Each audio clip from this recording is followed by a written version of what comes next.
இந்த வீடியோவில் நம்ம என்ன டாபிக் பார்க்க போகிறோம்னு பார்த்தீங்கன்னா அல்சர், வயிறு புண்ணு, வயிறு வலி வருது இல்லையா, அதை பற்றி தான் பார்க்க போகிறோம். அது ஏன் வருது, எதனால் வருது, அதோட அறிகுறி என்ன பண்ணணும் அப்படின்றத இந்த வீடியோவில் பார்க்க போகிறோம். வயிறு வலிக்குன்னு சொல்கிறோம் இல்லையா, இதை பெப்டிக் அல்சர்னு சொல்லுவாங்க. இதில் 2 டைப் இருக்குது. Duodenal ulcer, stomach ulcer, gastric அல்சர்னு 2 டைப் இருக்குது. ரெண்டுமே வயிறு புண்ணு தான். ஸோ இது பார்த்திங்கன்னா என்ன சிம்டம்ஸ் வரும் அப்படின்னு கேட்டிங்கன்னா, இந்த இடத்துல ஒரு மாதிரி எரிச்சல் இருக்க மாதிரி இருக்கும், இல்லை ஒரு இரிட்டேஷன் இருக்கும், இல்லை ஒரு வலி இருக்கும்.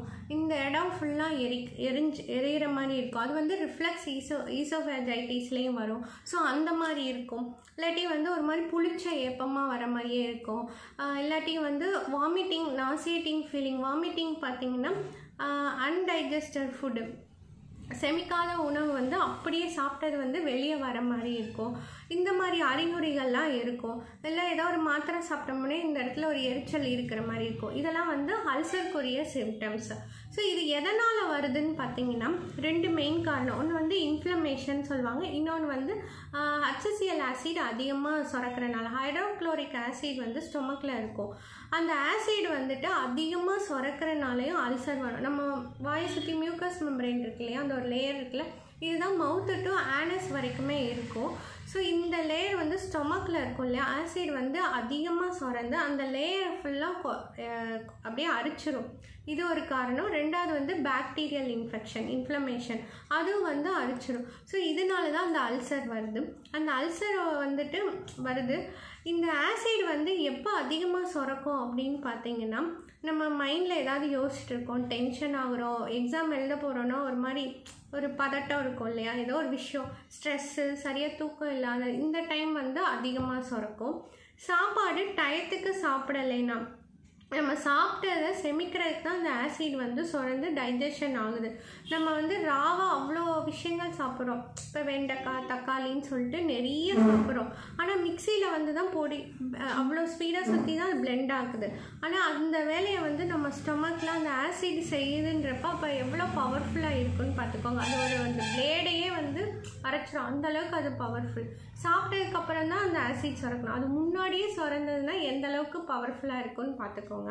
ஸோ அந்த சாப்பாடை டயத்துக்கு சாப்பிடாம, இப்போ நம்ம உடம்பு செட் ஆகிருக்கும் 8 மணினா 8 மணிக்கு அது ரெகுலராக செட் ஆகிருக்கும். 8 மணிக்கு சாப்பிடாம தொடர்ந்து 8 மணிக்கு சாப்பிட்டுட்டு ஒரு 2 நாள் 3 நாள் 4 நாள் 10 மணிக்கு நீங்கள் சாப்பிட்றீங்கன்னா அந்த டைம் 8 மணிக்கு அதிக அசிடிட்டி ஆகி கொரோடா இருக்கும். இது ஒரு காரணம். ஆல்கஹால் அண்டு ஸ்மோக்கிங் அந்த மாதிரி எடுத்துக்கிறது, ரொம்ப ஸ்பைசி ஃபுட்டு, ஆயிலி ஃபுட்டு, இந்த கேனில் விற்கிறாங்க இல்லையா, இந்த பேக்கெட்டில் விற்கிற ஜூஸ் ஐட்டம், ப்ரிசர்வ்டு பேக்கெட், அதில் கார்போனேட்டட்ன்ற ஒரு ட்ரிங்க்ஸில் ஃபுல்லாக அந்த கெமிக்கல்ஸ் போய் அதுவும் எரோட் ஆகலாம். அந்த மாதிரி உள்ளது. பேக்கெட்டில் ரொம்ப இந்த ப்ரிசர்வ் பண்ண ஃபுட் ஐட்டமில் ஸ்பைசஸ் ரொம்ப ஆட் பண்ணியிருப்பாங்க இல்லையா, ஸோ அதனாலே வரலாம். ரொம்ப கொதிக்க சாப்பாடு இறக்கணுன்னே அந்த சூடோடு சாப்பிட்டாலும் அப்படியே வெந்துடும் இல்லையா, பேர்ன்ஸ் ஆகி, அதனாலேயும் அந்த மாதிரி வரலாம். சில ட்ரக்ஸ்னால, அஸ்பிரின், ரொம்ப ஹெவியாக உள்ள கெமிக்கல் ட்ரக்ஸ் எடுத்துக்கும் போதும் கூட சேர்ந்து அல்சர் வரலாம். இந்தந்த காரணங்கள்னால நம்மளுக்கு அல்சர் வரலாம். அதுக்கப்புறம் இன்ஃபெக்ஷன், பாக்டீரியல் இன்ஃபெக்ஷன் பார்த்திங்கன்னா ஹெலிகோபேக்டர் பைலோரே அப்படின்னு சொல்லிட்டு ஒரு பாக்டீரியா இருக்குது. அந்த பாக்டீரியானாலேயும் அல்சர் வரலாம். நம்ம அதிகமாக ஆனியன், காஃபி, டீ, அதுக்கப்புறம் டொமேட்டோ, இந்த மாதிரி சம் ஃபுட் ஐட்டம், ஸ்பைசஸ் இது எடுக்கிறதுனாலையும் நம்மளுக்கு அல்சர் வரலாம்.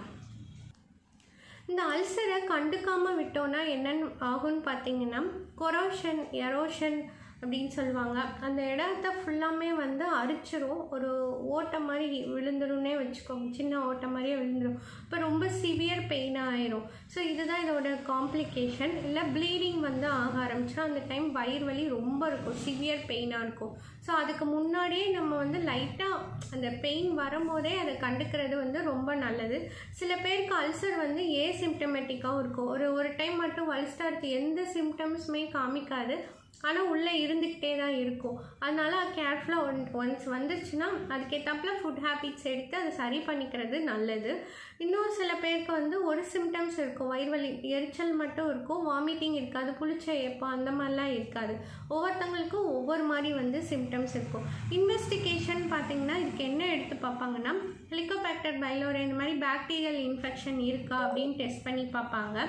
கொலோனோஸ்கோபி ரொம்ப பெயின் இருக்குது, ரிஃப்ளெக்ஸ் ஈசோஃபேஜைட்டிஸ் எதுக்கழிச்சிட்டே இருக்குது அப்படின்னா உள்ளே விட்டு ஒரு டியூப் மாதிரி விட்டு என்ன பிரச்சனை அப்படின்னு சொல்லி ஃபைண்ட் பண்ணுவாங்க. இதுக்கு என்ன பண்ணலாம் பண்ணக்கூடாது அப்படின்னு பார்த்திங்கன்னா, ஃபஸ்ட்டு வந்து மைண்டை ஃப்ரீயாக வச்சுக்கணும். ரொம்ப பயப்படக்கூடாது, ஒரு டென்ஷன் ஃபியர் தூக்கம்லாம் கரெக்டாக தூங்கிடணும். மைண்டை வந்து ஹாப்பியாக வச்சுக்கணும், ஸ்ட்ரெஸ் இருக்கக்கூடாது.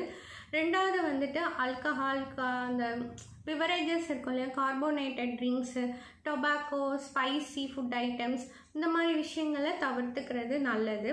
அதுக்கப்புறம் ஸ்பைசஸ், சிட்ரஸ் ஃபுட் அதையும் வந்து தவிர்த்துக்கிறது நல்லது. அப்புறம் வந்து ரெகுலர் ஃபுட் மீல் வந்து எடுத்துக்கணும். இப்போ 8 மணிக்கு சாப்பிட்றீங்கன்னா 8 மணிக்கு எடுத்துக்கணும், 10 மணிக்கு எடுக்கக்கூடாது. இல்லை என்னால் முடியாது அப்படின்ற ஒரு சுச்சுவேஷன் இருந்ததுன்னா அந்த டைம் உங்களுக்கு சப்ஸ்டியூட்டாக ஒரு பனானாவோ ஏதோ ஒன்று, பிஸ்கட்ஸோ ஏதோ கொடுத்து ஆசிட் செக்ரிஷன் அந்த இடத்துல அதிகமாக சுரக்கிறத வந்து தவிர்த்துக்கணும். ஸோ இந்த மாதிரி நீங்கள் பண்ணிக்கலாம். ஃப்ரூட்ஸு, வெஜிடபிள்ஸ் வந்து நல்லா எடுத்துக்கலாம். எஸ்பெஷலி வந்து பொம்மக்ரானட் வந்து ரொம்ப நல்லது, அல்சரை வந்து ஆற்றும். சில ட்ரக்ஸ் எடுக்கும் போது மெடிசன்ஸ் எடுக்கிறீங்கன்னா ஆன்டி அல்சரேட்டிவ் டேப்லெட்டும் சேர்த்து போட்டுக்கணும், இல்லாட்டி அதுவும் இரிட்டேஷன் ஆகும். மீல்ஸை வந்து 2 hours once அப்படின்னு ஒரு 3 times காலையில், மதியம், நைட்டு அப்படின்னு சாப்பிடாம அல்சர் இருக்கிறவங்க வந்து இன்டர்வல் ஒரு 2 hours 3 hours ஒன்ஸுக்கு கொஞ்சம் கொஞ்சமாக சாப்பிட்லாம். அது வந்து இன்னும் நல்லது, உங்களுக்கு வந்து அந்த புண்ணுக்கு வந்து நல்லா தான் இருக்கும். அப்புறம் சாப்பிட்றதுல மெயினாக என்ன எடுத்துக்கலான்னு பார்த்தீங்கன்னா, இந்த புண்ணெல்லாம் ஆற்றுறதுக்கு வந்து ஜவ்வரிசி கஞ்சி இருக்கு இல்லையா, அது உங்களோட மியூக்கஸ் மெம்பரேனை நல்லா ஹீல் பண்ணும். உளுந்தங்கஞ்சியும் நல்லா ஹீல் பண்ணும். அதுக்கப்புறம் தேன் வந்து ஹீலிங் ப்ராப்பர்ட்டி இருக்குது, ஆன்டி அல்சரேட்டிவும் கூட. இங்கே மியூக்கஸ் மெம்பரேன் ஓவராலாக வந்து தேன் நல்லா ஹீல் பண்ணும். டெய்லி காலையிலையோ இல்லை நைட்டோ தேன் வந்து ஒரு ஸ்பூன் சாப்பிட்டிங்கன்னா ரொம்ப நல்லது. நைட்டு வந்து தேன் சாப்பிட்டு படுத்தா ஆன்டி ஸ்ட்ரெஸ், ஆன்டி டிப்ரெஷன் எல்லா ப்ராப்பர்ட்டிஸும் அதில் இருக்குது. தேன் வந்து மைண்டை காமாக வச்சுக்கும், தூக்கம் நல்லா வரும், ஸ்லீப்புக்கு வந்து தேன் ரொம்ப நல்லது. ஸோ அல்சருக்கு பார்த்திங்கன்னா தேன் ரொம்ப நல்ல ரெமெடி. ஹோமியோபதியில் அல்சருக்குரிய எல்லா சிம்டம்ஸ்க்கும், அந்த pain, burning sensation, reflex oesophagitis, vomiting of, undigested food, இந்த மாதிரி வர எல்லா சிம்டம், புளிச்ச ஏப்பம், டயரியா, இப்படி எல்லா சிம்டம்ஸ்க்குமே ஹோமியோபதியில் மருந்து இருக்குது. அல்சரை வந்து ஃபுல் க்யூர் பண்ணல. இப்போ சொல்வீங்கள்ல, ஒரு 2 months இருந்துச்சு, அப்புறம் கொஞ்ச நாள் கழித்து திருப்பி வந்துச்சு, எனக்கு குணமே ஆக மாட்டேங்கி, சிரப் குடித்தா அப்போதைக்கும் பரவாயில்ல, ஆனால் திருப்பி வருதுன்னா அது சரியாகலைன்னு அர்த்தம். ஸோ அதனால் நீங்கள் ஹோமியோபதியில் எடுத்துக்கிட்டிங்கன்னா அந்த மாதிரி எப்பயுமே இருக்காது, ஃபுல் க்யூர் ஆகும் உங்களுக்கு ஹோமியோபதியில் அல்சர் வந்துட்டு. ஸோ நீங்கள் ஹோமியோபதி ட்ரீட்மெண்ட் எடுத்துக்கலாம் அல்சர் கேஸ்க்கு வந்துட்டு.